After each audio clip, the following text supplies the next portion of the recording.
David pressed his face against the transport window and watched the most incredible sight he had ever seen slowly grow larger. Galactic University floated in the void like a massive crystalline flower, its countless transparent domes and twisting spires catching starlight from 3 different suns. Ships from dozens of worlds docked at its outer rings, each one stranger than the last. He had dreamed of this moment since Earth first made contact with the Galactic Alliance 5 years ago. "First time seeing the university?" asked the pilot, a friendly creature with 4 arms and skin that shifted colors like oil on water. "I remember my first glimpse of it 2 centuries ago. Still takes my breath away and I don't even need to breathe." David laughed nervously. He was the first human ever to attend classes here, part of a new exchange program between Earth and the Alliance. The pressure felt enormous. Not only did he need to prove humans could handle advanced galactic education, but he also had to represent his entire species. No big deal at all. The docking process took 20 minutes. David's stomach dropped as artificial gravity shifted and changed, making him grateful he had eaten lightly during the 3-day journey. His transport connected to an airlock with a soft thump, and the pilot turned all 4 of his colorful arms toward David. "Welcome to your new home, young human. The admissions office is on level 12, section C. Just follow the blue lights in the floor." "And David?" The pilot's skin turned a warm golden color. "Don't let anyone tell you that you don't belong here. The universe is big enough for all kinds of intelligence." David grabbed his single bag of belongings and stepped through the airlock into a corridor that made him dizzy. The walls curved impossibly upward, covered in flowing patterns that moved like living things. Students of every imaginable shape, size, and color walked, floated, and skittered past him. Some looked almost human except for extra eyes or different colored skin. Others defied description entirely. A group of crystalline beings that looked like walking gemstones chatted in musical tones. Nearby, creatures that resembled giant jellyfish drifted through the air, their tentacles trailing behind them. David tried not to stare as something that looked like a cross between a tree and a spider clicked past on dozens of tiny legs. Following the blue lights proved easier than expected. The university's designers had clearly thought about the needs of many different species.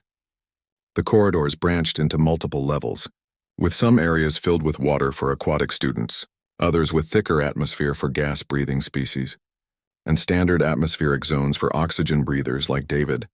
The admissions office looked like the inside of a soap bubble. The walls curved and shimmered, and David could see through them to other offices and hallways beyond. Behind a desk that seemed to grow out of the floor itself sat a being that reminded David of a wise old turtle. Except this turtle was 8 feet tall and had 6 eyes arranged in a perfect circle around its head. "Ah, you must be the human," the turtle creature said in perfect English, though its mouth barely moved. "I am Administrator Voss. We have been quite excited about your arrival. Please sit anywhere that is comfortable for you." David looked around and saw that the office contained dozens of different types of seating, from standard chairs to what looked like hammocks filled with water. He chose a simple chair that reminded him of home. "Your academic records from Earth are quite impressive," Administrator Voss continued, his 6 eyes blinking in sequence like slow-motion Christmas lights. "Top marks in xenobiology, galactic languages, and theoretical physics. Tell me, what do you hope to gain from your time here?" David had practiced this answer 1,000 times, but sitting in this impossible office talking to a giant alien turtle made his prepared speech feel hollow. Instead, he spoke from the heart. "I want to learn everything I can about the galaxy and the species that live in it. Humans have been alone for so long that we started to think we were the only intelligent life in the universe. Finding out we were wrong was the best thing that ever happened to us. I want to understand how all these different forms of life work together." Administrator Voss made a pleased rumbling sound. "An excellent answer. Your dormitory assignment is in Section 7, Level 4. You will share common areas with students from 12 different worlds. Your first classes begin tomorrow morning at what your species would consider 800 hours. Do you have any questions about university policies or procedures?" David had about 1,000,000 questions, but he decided to start with the basics. "What about food?" "I'm not sure what humans can safely eat here.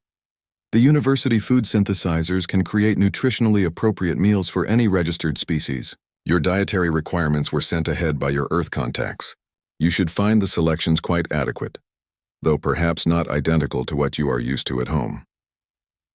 After completing his registration, David followed more colored lights to his dormitory.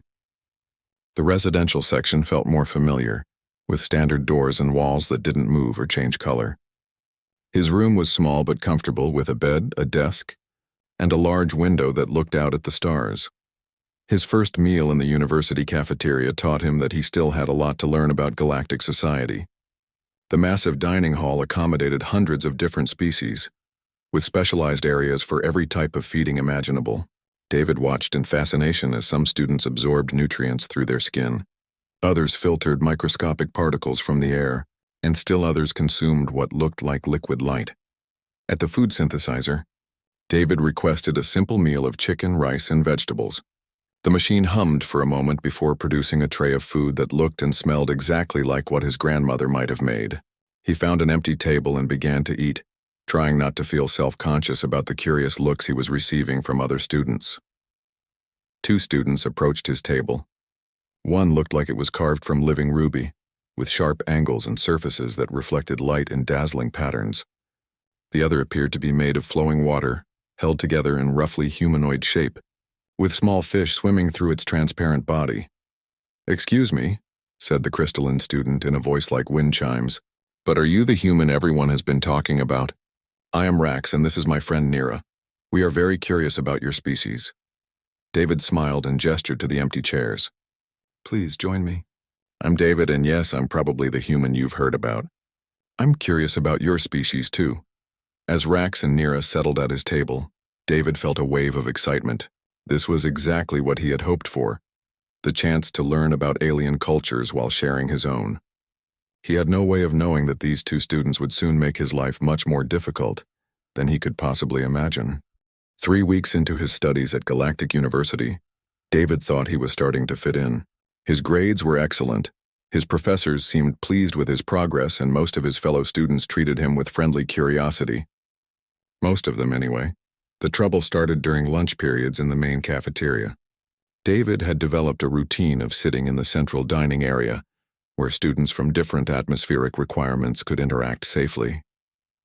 He enjoyed trying foods from various worlds that the synthesizers could safely adapt for human consumption, and he loved hearing stories about different planetary cultures. But Rax and Nira had also developed a routine, and theirs involved making David as uncomfortable as possible. "Look at the primitive human," Rax announced loudly as David approached the food synthesizer one afternoon. His crystalline body chimed with what David had learned was laughter among his species. "He has to destroy dead organic matter and grind it between his bone plates. How revolting." Nira rippled with agreement, the small fish in her aquatic body swimming faster in excitement. "My species evolved beyond such crude methods millions of years ago. We simply filter pure nutrients from our environment. Watch how the human has to use those sharp white tools in his mouth to tear apart his food, like some kind of predatory beast." David tried to ignore them as he ordered his lunch, a simple pasta dish that reminded him of home. But other students had begun to notice the daily commentary, and he could see them watching with a mixture of curiosity and embarrassment. Some moved to tables farther away, clearly uncomfortable with the spectacle. "Did you know," Rax continued as David carried his tray to a nearby table, "that humans actually cook their food with fire? They burn it before consuming it. Can you imagine anything more wasteful and primitive?" "Fire?" gasped a student who looked like a walking flower arrangement. "That's what early civilizations used before they learned proper energy manipulation. I thought that was just a rumor about their species." David sat down and began eating, trying to maintain his dignity. He had learned that responding to Rax and Nira only made things worse. They seemed to feed off attention and conflict, and the best strategy was to ignore them completely. Unfortunately, this only made them try harder to get a reaction. "Look how slowly he processes his food," Nira observed to anyone who would listen. "My species can extract all necessary nutrients from our environment in seconds. The human sits there for 20 minutes grinding away like some kind of organic waste disposal unit." Over the following days, the comments became more creative and more cruel. Rax began bringing other crystalline students to witness what he called primitive feeding demonstrations. They would gather around David's table and provide running commentary on every bite he took. "Notice how he uses primitive metal tools to manipulate his food," Rax would say in the tone of a professor giving a lecture. "His species never evolved proper feeding appendages, so they had to invent external assistance devices. Quite pathetic, really. Nira discovered that she could get laughs by mimicking human eating motions, pretending to chew and swallow in an exaggerated fashion that made her water body ripple dramatically. "Look at me, I'm a human," she would gurgle.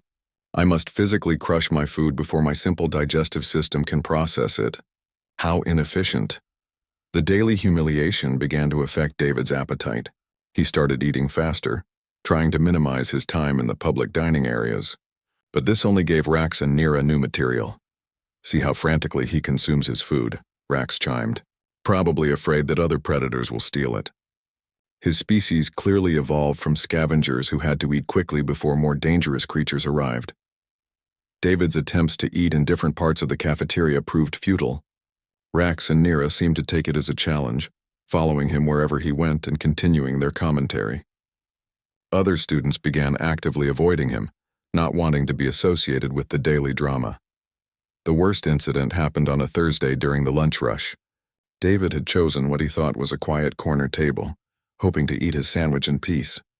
But Rax and Nira arrived with a group of friends from various species, turning David's meal into an impromptu educational presentation. "Today we observe the human in his natural feeding state," Rax announced to the gathered crowd. "Notice the aggressive way he tears the food apart with his dental equipment. This behavior probably helped his ancestors survive on their harsh, primitive world. His digestive system is so basic that he cannot even process raw organic matter," Nira added. "Everything must be pre-treated with heat or chemicals before his simple stomach can handle it." Truly, the human represents one of the least evolved feeding methods in known civilization. A small crowd had gathered to watch the show, with students from different worlds pointing and making comments in their various languages. David felt his face burn with embarrassment as dozens of alien eyes watched him try to eat his lunch. The food turned to ash in his mouth, but he forced himself to continue eating, refusing to give Rax and Nira the satisfaction of seeing him give up. "Perhaps we should ask the human to demonstrate some of his more primitive feeding behaviors," Rax suggested to growing laughter. "I have heard that his species sometimes consumes the unfertilized reproductive cells of other creatures, raw and unprocessed. Could anything be more disgusting?" David's hand tightened on his sandwich. He had reached his limit. Every day for 2 weeks, these two had made his life miserable, turning every meal into a public humiliation. Every day he had told himself to be patient, to rise above their petty cruelty, to be the better representative of humanity. But everyone has a breaking point, and David had just found his. He stood up from his table, his chair scraping loudly against the floor. The cafeteria fell quiet as students sensed that something significant was about to happen. Rax and Nira looked pleased, thinking they had finally broken their human target. David walked slowly toward the food synthesizer, his footsteps echoing in the sudden silence. Every eye in the cafeteria followed him as he approached the machine and began entering a specific request into its interface. "What is the primitive human doing now?" Nira whispered to Rax, but her voice carried clearly in the quiet room. David turned to face the crowd of watching students, his jaw set with determination. In his hand he held a small container filled with 12 raw eggs, exactly as he had requested them from the synthesizer. The white and yellow spheres sat innocently in their bowl, completely unremarkable to most of the alien students. But Rax and Nira knew exactly what they were looking at, and for the first time since David had met them, they fell completely silent. Professor Kalen's comparative biology classroom felt different on Monday morning. The elderly reptilian instructor had arranged the seating in a large circle, encouraging discussion about evolutionary adaptations across different species. David usually enjoyed this class, but after the cafeteria incident on Thursday, he noticed that other students gave him more space than usual. Rax and Nira sat directly across from David, their usual smug confidence replaced by something that looked almost like anticipation. They had been unusually quiet since the raw egg incident, but David could see them exchanging meaningful glances throughout the morning lectures. "Today we will discuss dietary evolution and its impact on species development," Professor Kalen announced, his forked tongue flicking out to taste the air. "Each species present represents millions of years of adaptation to specific environmental and nutritional challenges. Let us begin with the Altarians." Rax straightened his crystalline body, light refracting through his ruby-like structure in brilliant patterns. My people evolved beyond primitive consumption methods approximately 4 million years ago, he began, his voice carrying the musical quality of his species. We absorb essential minerals directly through specialized skin cells, eliminating the need for inefficient digestive systems. This allows us to survive in environments where organic matter is scarce or non-existent. Professor Kalin nodded approvingly. An excellent example of evolutionary efficiency. Nira, would you share your species adaptations? Nira's water form rippled with pleasure. The tidal dwellers developed perfect filtration systems that extract nutrients from our ocean environment. We can process thousands of microscopic organisms simultaneously, obtaining complete nutrition without the wasteful destruction of larger life forms. Our method is both more ethical and more efficient than primitive hunting and gathering. Fascinating, Professor Kalin said. These represent highly specialized evolutionary paths that allow survival in specific environmental niches. Can anyone think of a less specialized approach to nutrition? David felt every eye in the classroom turn toward him. This was clearly a setup, though he wasn't sure if Professor Kalin was aware of the ongoing tension between him and the other two students. He decided to answer honestly. Humans developed as omnivores, David said calmly. We can digest both plant and animal matter, which allowed our ancestors to survive in many different environments on Earth. Our digestive systems are adaptable rather than specialized. Rax made a sound like crystal bells shattering. Adaptable? Is that what you call it? Your species tears apart other living creatures with primitive dental tools and burns them with fire before consuming them. You call this adaptable? It's barbaric, Nira added, her aquatic body darkening with what David had learned was contempt among her species. Any civilization that still destroys other life forms for sustenance clearly never evolved beyond its most primitive instincts. Professor Kalin raised a scaled hand for silence, but Rax wasn't finished. I have observed the human's feeding behaviors personally, Rax announced to the class. Not only does he consume dead organic matter, but he requires it to be processed with heat and chemicals before his weak digestive system can handle it. Compare this to species like ours, which can extract pure energy from our environment without harming any other living creatures. The human even consumes the reproductive products of other species, Nira said with obvious disgust. I have seen him ingest what he calls eggs, the unfertilized offspring of bird creatures from his world. Could anything be more revolting or primitive? A murmur ran through the classroom as students from various species expressed their reactions in different ways. Some of the more plant-like students rustled their leaves in distress, while others made sounds that might have been agreement or disgust. Furthermore, Rax continued, clearly enjoying the attention, the human species appears to be among the physically weakest in known civilization. Their soft flesh requires artificial coverings for protection. They cannot survive in most environmental conditions without technological assistance. Their bones break easily, their skin tears, and they require constant intake of specific chemical compounds just to remain conscious. I've heard they need to consume water multiple times per day, added a student who looked like a walking cactus. And they become unconscious for 8 hours out of every 24. How did such a fragile species ever survive natural selection? David felt his temper rising, but he forced himself to remain calm. Human adaptability has allowed us to survive in environments ranging from Arctic cold to desert heat. We've learned to work together, to use tools, and to modify our environment when necessary. Tools, Rax said dismissively. External devices to compensate for evolutionary failures. My species needs no tools. We are perfectly adapted to our environment. As are mine, Nira agreed. We represent the pinnacle of evolutionary development, while humans apparently represent a very early and crude stage of species development. Professor Kalin finally spoke up, his ancient voice carrying authority. Interesting perspectives, but I think you may be overlooking some important factors about adaptive versus specialized evolution. Sometimes what appears to be a weakness can actually be a strength under different circumstances. But Rax was on a roll and clearly had no intention of stopping. With respect, Professor, what possible circumstances could favor such primitive and inefficient biological systems? The human cannot absorb energy directly from his environment like civilized species. He cannot filter nutrients from water or air. He requires the death and destruction of other organisms to survive. His body is fragile and easily damaged. His senses are limited to a narrow range of input. Don't forget that they reproduce sexually, Nira added with what sounded like a giggle. They cannot simply divide or bud like advanced species. They required two separate individuals and a lengthy, complicated biological process just to create offspring. The laughter that followed this comment stung more than David expected. He had always been proud of humanity's achievements, but sitting in this room surrounded by beings who could absorb energy from starlight, filter nutrition from water, and reproduce by simply deciding to create a copy of themselves, he began to feel genuinely primitive.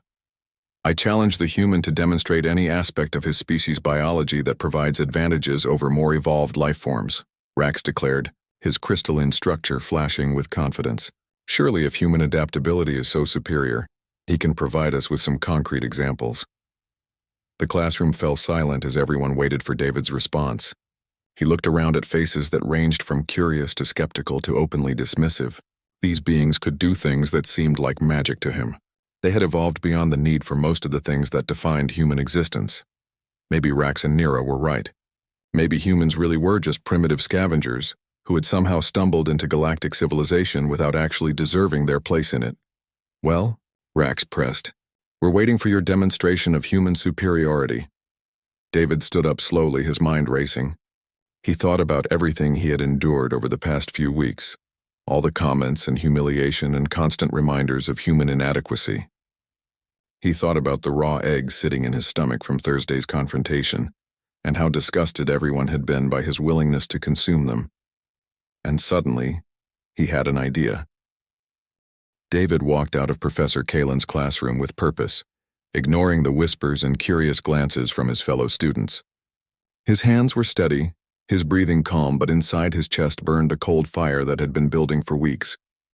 Every mocking comment, every disgusted look, every reminder of human primitiveness had fed that fire, and now it was time to let it burn. The main cafeteria buzzed with the usual lunch crowd. Students from dozens of worlds gathered in their specialized atmospheric zones, sharing meals and conversation in the massive dome-shaped hall. David had always found it beautiful before this celebration of galactic diversity. Today it felt like an arena.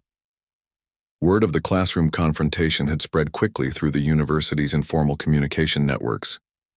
As David entered the cafeteria, conversations quieted and heads turned to follow his progress.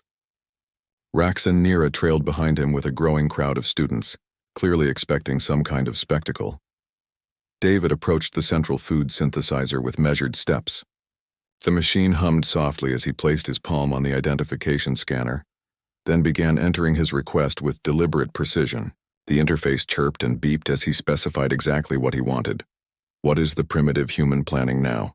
Rax asked loudly, his crystalline body chiming with amusement. "Perhaps he wants to demonstrate more of his crude feeding behaviors for our education." Nira rippled with laughter. "Maybe he will show us how humans cook their food with fire. I have heard they actually burn organic matter before consuming it. Such waste."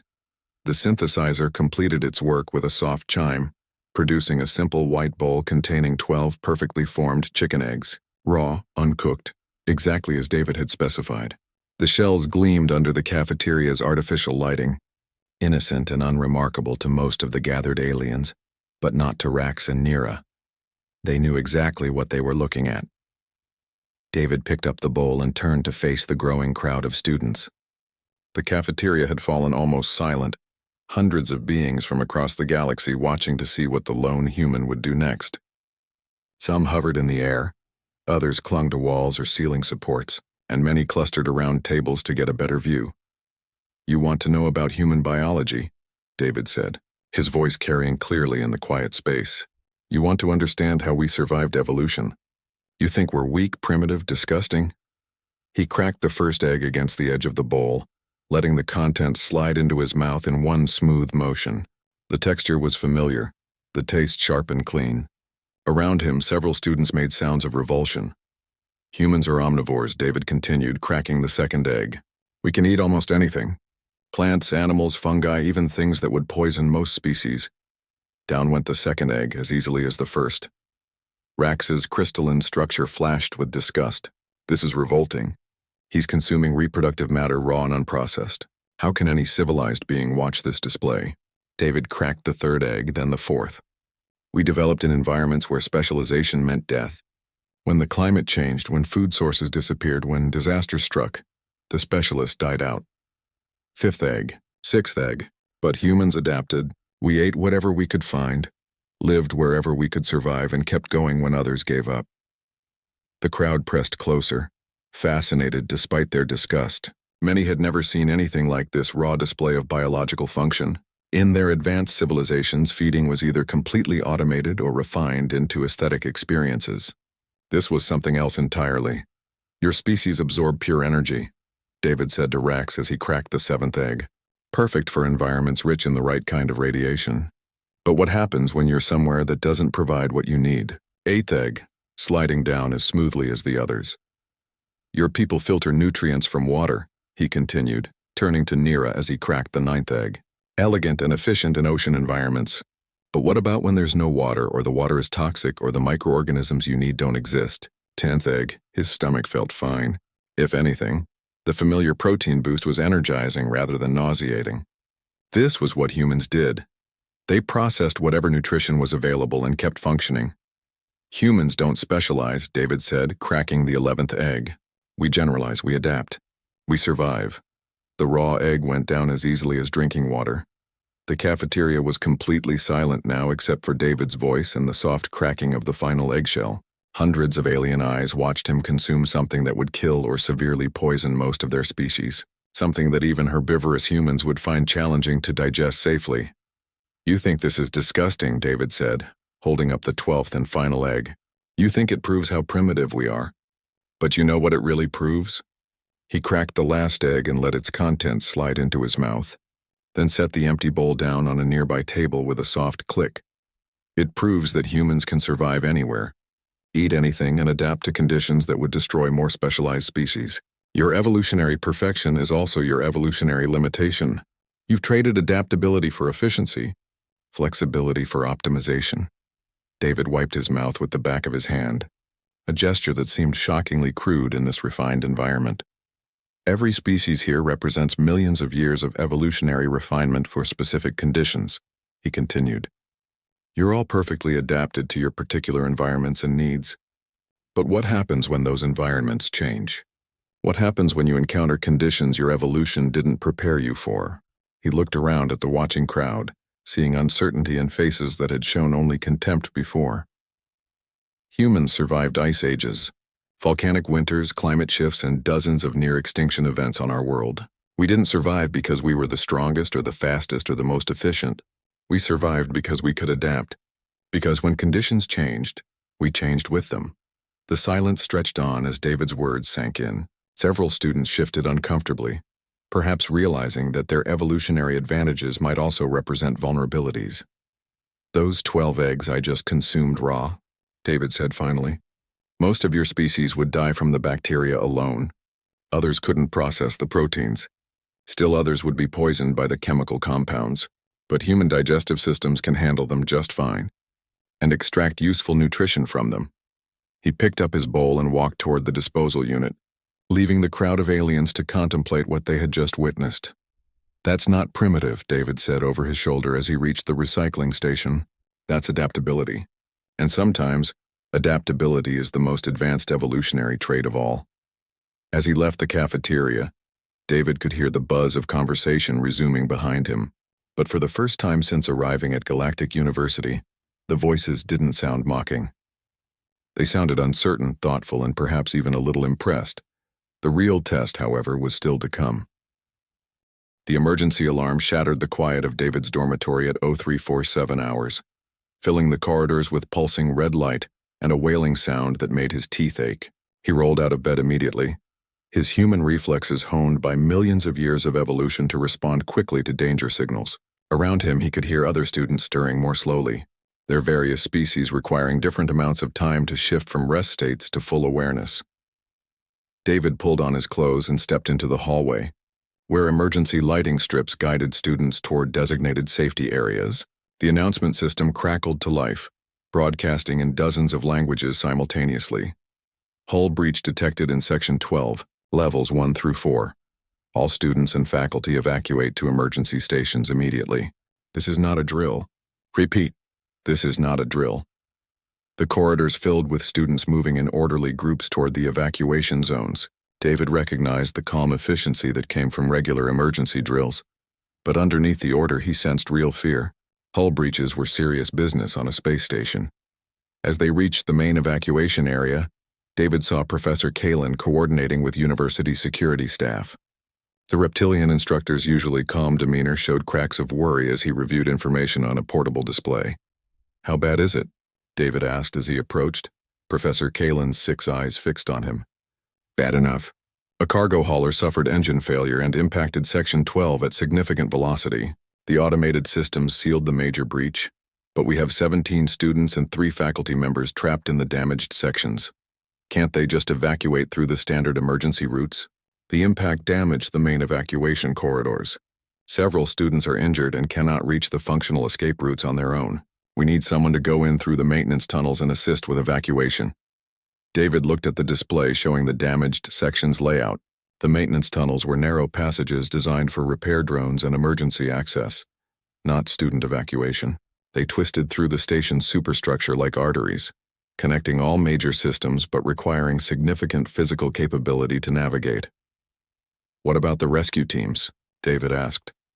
"Our primary rescue specialists are helium-7 breathers," Professor Kalin replied, indicating a group of tall, ethereal beings who seem to float rather than walk.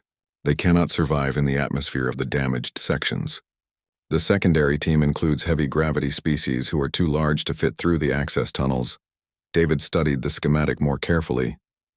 The trapped students were in a section where the main corridor had been completely blocked by debris, but the maintenance tunnel system remained intact. Someone would need to crawl through nearly 200 meters of cramped passages, locate the trapped students, and either guide them out or carry those too injured to move on their own. "I could do it," David said quietly. Professor Kalin's head swiveled toward him. "Absolutely not. You're a student, not a trained rescue specialist. The tunnels require significant physical endurance and strength. I'm human," David replied. "We're built for this kind of thing." Before Professor Kalin could respond, another voice cut through the conversation. "The primitive human wants to play hero?"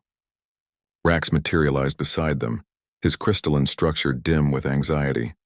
"This is no time for foolish gestures to prove human superiority." "Rax," David said with surprise, "I thought you were in the trapped section." "I am supposed to be," Rax replied, his musical voice tight with fear.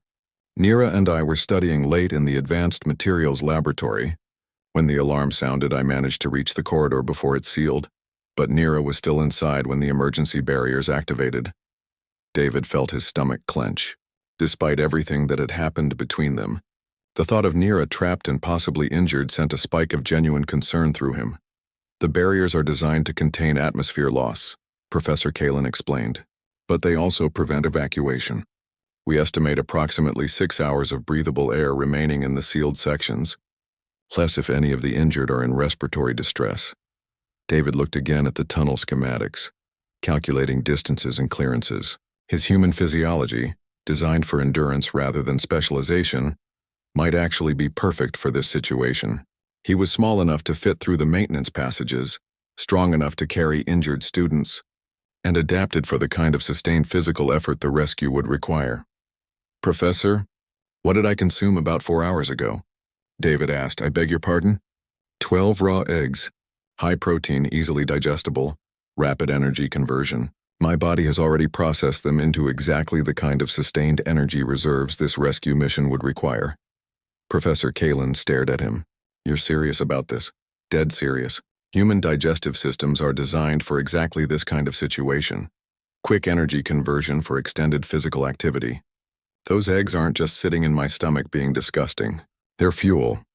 The security chief, a massive creature with 6 arms and chitinous armor, approached their group.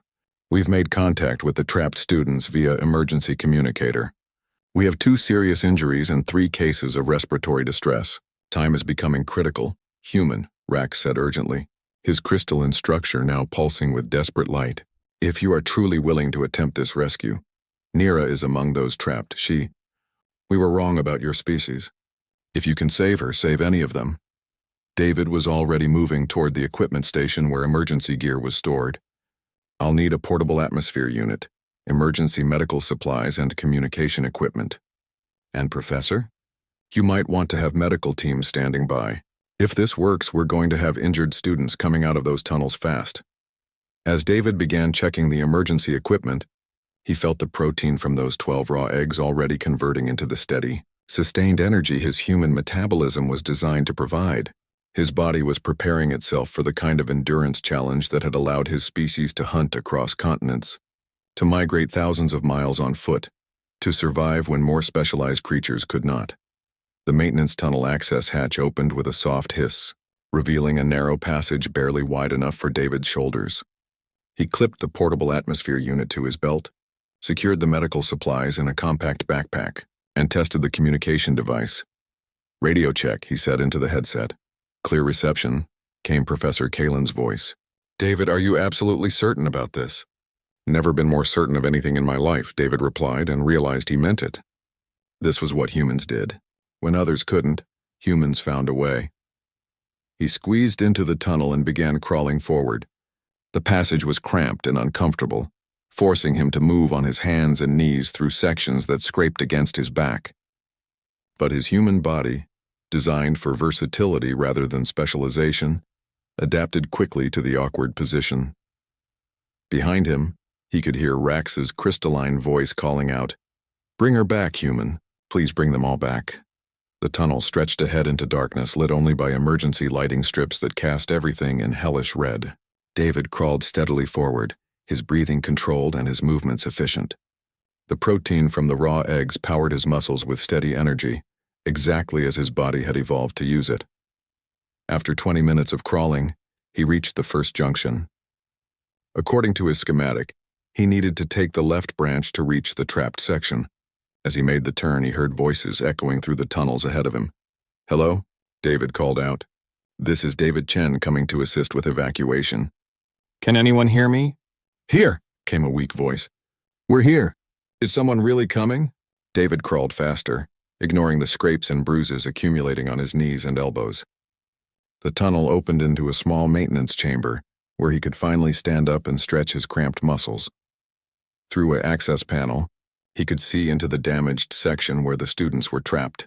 Nira floated in a corner, her aquatic body dim and sluggish. Several other students were clustered around two who appeared to be unconscious. "David?" Nira's voice was weak but filled with disbelief. "You came. You actually came to help us?" "That's what humans do," David said as he worked to open the access panel. "We help each other survive." The next 2 hours tested every aspect of David's human endurance. One by one, he helped the injured students into the maintenance tunnels, then crawled ahead of them to guide them toward safety. The unconscious students required him to carry them on his back through passages barely wide enough for one person, his muscles burning with sustained effort that would have been impossible without the steady energy conversion his digestive system provided. By the time David emerged from the tunnels carrying the last injured student, he was exhausted, bruised, and covered in maintenance fluid. But all 17 trapped students were safe, and the 3 faculty members had been successfully evacuated through a secondary route that David had identified during his crawling journey. Professor Kalen met him at the tunnel exit, his reptilian features showing amazement and deep respect. "David," he said quietly, "that was the most remarkable display of adaptive capability I have witnessed in 2 centuries of teaching." Behind him, Rax's crystalline structure blazed with shame and gratitude. "Human, David, I owe you an apology that spans galaxies.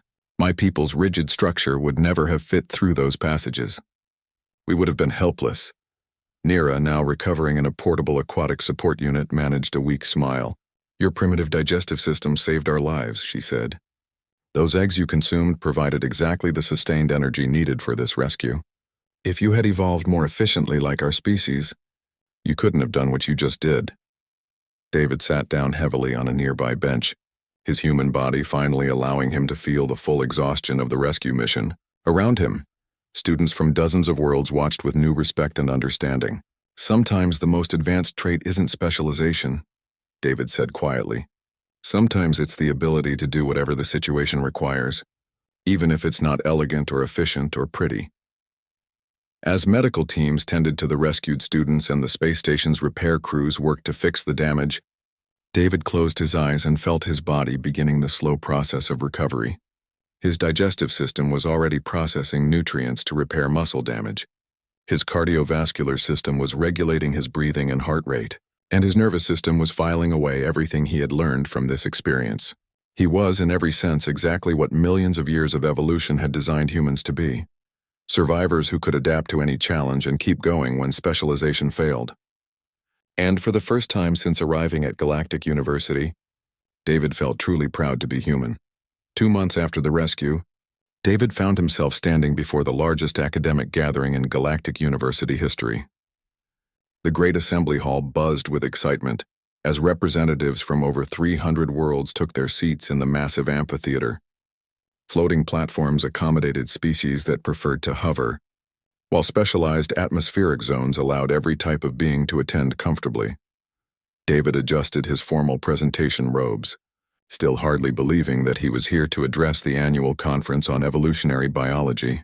The invitation had come from Professor Kalin, who had nominated David's rescue mission as a case study in adaptive evolution. What started as a simple survival situation had become the foundation for an entirely new understanding of evolutionary strategy. In the front row, Rax and Nira sat with the other advanced students who had been given special permission to attend the conference. Rax's crystalline structure gleamed with polished perfection, while Nira's aquatic form rippled with barely contained excitement. They had become David's strongest supporters over the past weeks, helping him prepare his presentation and sharing their own insights about the limitations of specialized evolution. "Distinguished colleagues," David began, his voice carried by the hall's translation systems to reach every species present. 2 months ago, I was considered the most primitive student at this university. My eating habits were mocked, my biology was dismissed as crude, and my species was labeled as evolutionary failures. A ripple of uncomfortable shifting went through the audience. Many of the assembled academics had heard the stories about the human student and his dramatic rescue mission. I was told that humans were too weak, too unspecialized, too dependent on crude biological functions to deserve our place in galactic civilization, and in many ways those criticisms were absolutely correct. David activated the holographic display behind him, showing comparative charts of different species' capabilities. Species like the Altarians can absorb energy directly from stellar radiation, with 97% efficiency. The tidal people can filter complete nutrition from seawater in seconds. The Vegan Collective can photosynthesize all required nutrients from atmospheric gases. Compared to these elegant solutions, human digestion seems wasteful and primitive. The display shifted to show the rescue tunnel schematics from 2 months ago. But on the night of the Section 12 emergency, all of that evolutionary elegance became a liability. The Altarians couldn't survive in the damaged section's atmosphere. The aquatic species couldn't navigate the dry tunnels. The photosynthetic beings couldn't function in the emergency lighting conditions. Professor Kalin stood up in the audience, his aged voice carrying clearly through the hall. "David, would you explain what made human biology uniquely suited for that rescue situation?" David nodded toward his former professor with gratitude. Human digestive systems are incredibly inefficient compared to most galactic species. We have to break down complex organic compounds, process them through multiple organs, and waste significant energy in the conversion process. But that inefficiency is also flexibility. The holographic display showed David's body processing the raw eggs he had consumed hours before the emergency. Those 12 raw eggs that so disgusted my fellow students. They provided exactly the type of sustained energy release that human muscles are designed to use. While more efficient species would have processed that nutrition in minutes, human metabolism converts it slowly over hours, providing steady fuel for extended physical activity. A murmur of scientific interest ran through the assembled academics. More importantly, the raw eggs contained bacteria and compounds that would poison most galactic species. Human digestive systems didn't just tolerate these potentially harmful elements. We processed them safely and extracted useful nutrition from them. Our crude biological functions turned what should have been poison into fuel. The display shifted to show comparative anatomical charts. Human skeletal structure is designed for versatility rather than optimization. We can crawl, climb, swim, run, and manipulate objects with reasonable efficiency. But we're not the best at any of these activities. In contrast, most galactic species have evolved for specific locomotion, methods that make them incredibly efficient in their preferred environments. David gestured toward the tunnel schematics again, but those maintenance tunnels required crawling through spaces too small for large species, carrying weight that flying species couldn't manage, and navigating in conditions that specialized species couldn't survive. Human general-purpose biology was perfectly suited for a situation that defeated more advanced evolutionary solutions. Rax stood up in the audience, his crystalline form catching the auditorium lights. "David, may I add something from personal experience?" David nodded, and Rax's musical voice filled the hall. "My people spent 4 million years evolving beyond the need for crude organic consumption. We are perfectly adapted to our crystal caves and stellar radiation. But in that emergency, our perfection became our prison. My rigid structure couldn't bend to fit through the rescue tunnels. My specialized energy absorption couldn't function in the damaged section. The human's primitive flexibility saved 17 lives that our advanced evolution couldn't reach." Nira rippled to her feet beside Rax. "Our species considers ourselves highly evolved because we can filter complete nutrition from water in seconds. We thought the human's 20-minute meals proved how primitive he was. But when the emergency came, his ability to eat anything, survive anywhere, and adapt to any conditions made him the only one capable of performing the rescue." The audience was completely silent now, absorbing the implications of what they were hearing. David took a deep breath and continued.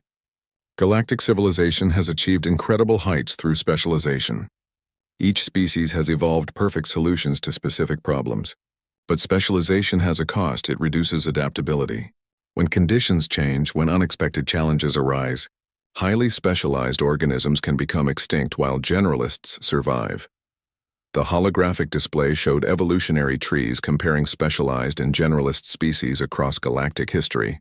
Humans represent something that most advanced civilizations have evolved away from: the ability to be mediocre at everything instead of perfect at one thing. We can't absorb stellar energy. We can't filter nutrients from water. We can't photosynthesize gases, but we can survive in environments that would kill any of those specialized species. Professor Kalen stood again. "David, what do you think this means for how we understand evolutionary success?" "I think it means we need to reconsider what advancement actually means," David replied. "Is a species more advanced because it has eliminated the need for crude biological functions? Or is it more advanced because it can survive and adapt when those crude functions become necessary?" The assembled academics buzzed with discussion as the implications sank in. Centuries of assumptions about evolutionary progress were being challenged by a single human student and his ability to consume raw eggs. The raw eggs that started this entire discussion weren't a display of human primitiveness, David concluded. They were a demonstration of human adaptability. My species survived not because we evolved perfect solutions, but because we evolved flexible solutions. When the perfect solutions failed, the flexible ones saved lives. As David finished his presentation, the great assembly hall erupted in what could only be described as applause, though it sounded like nothing Earth had ever heard. Crystalline beings chimed in harmony. Aquatic species created waves of sound. Gaseous entities pulsed with light, and dozens of other forms of approval filled the massive space. Later, as David walked through the university corridors, he noticed that the looks he received had changed completely. Instead of mockery or disgust, he saw respect and curiosity. Instead of avoiding his presence during meals, students now approached him to ask questions about human biology and adaptability. Rax and Nira had become his closest friends at the university, helping him understand alien cultures while learning about human flexibility in return. They still found human eating habits somewhat disturbing, but they now understood that those habits represented a form of biological sophistication that their own species had evolved away from. 3 weeks after his presentation, David received a message that made him smile with pride. The Galactic Alliance had approved funding for a new research initiative, the Human Adaptability Project, designed to study how generalist evolution might benefit other species facing environmental challenges. As he sat in the cafeteria eating his lunch, a simple sandwich that would have seemed impossibly crude to him just months ago, David reflected on how much had changed. He was still the only human at Galactic University, still eating food that required crude biological processing, still representing a species that seemed primitive compared to galactic civilization. But now he understood that sometimes the most advanced thing you can be is adaptable enough to survive when advancement fails. And sometimes the greatest strength is the ability to do whatever the situation requires. even if it means drinking 12 raw eggs in front of an audience that thinks you're disgusting. Especially if it means drinking 12 raw eggs in front of an audience that thinks you're disgusting. Because that's what humans do. They adapt, they survive, and they prove that sometimes primitive is exactly what the universe needs.